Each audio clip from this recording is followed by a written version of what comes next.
Did you know that the human heart is the organ that generates the strongest electromagnetic field of any organ of the human body?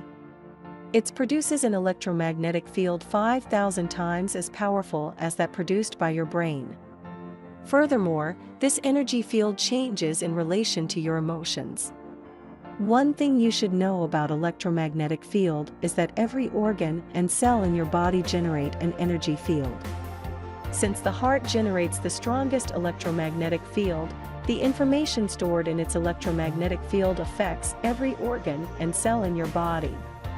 Could this be why the heart is the first organ developed in a baby inside their mother's womb? The heart beats before the brain is even developed. And it is the last of the organs to stop when a person dies. Besides generating the strongest electromagnetic field, the heart has an intelligence of its own, which is why many neurocardiologists refer to it as the heart brain or the fifth brain.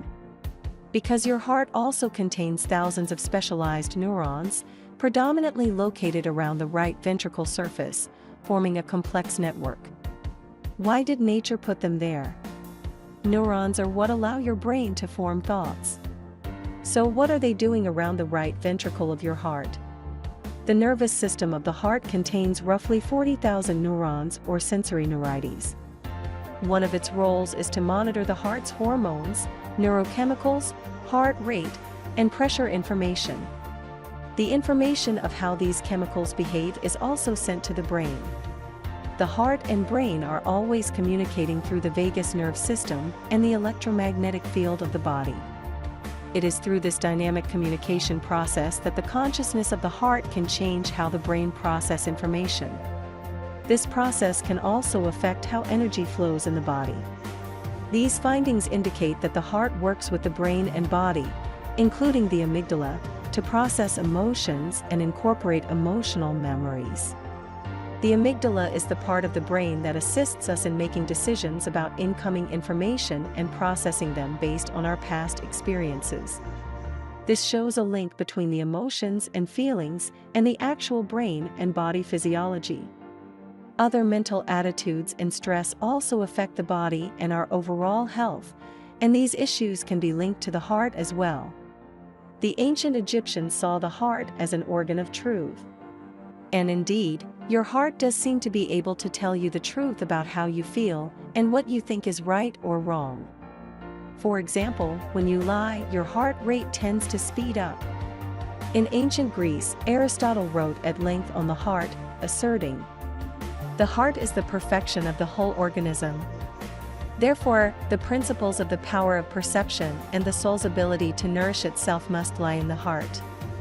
Leonardo da Vinci discovered how the blood flowed through the heart and how the swirling vortexes within the heart's chambers worked with the heart, opening and closing the valves with each heartbeat.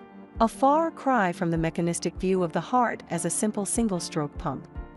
Da Vinci's drawings and experiments reveal a harmonic beauty, as much a piece of art as a machine.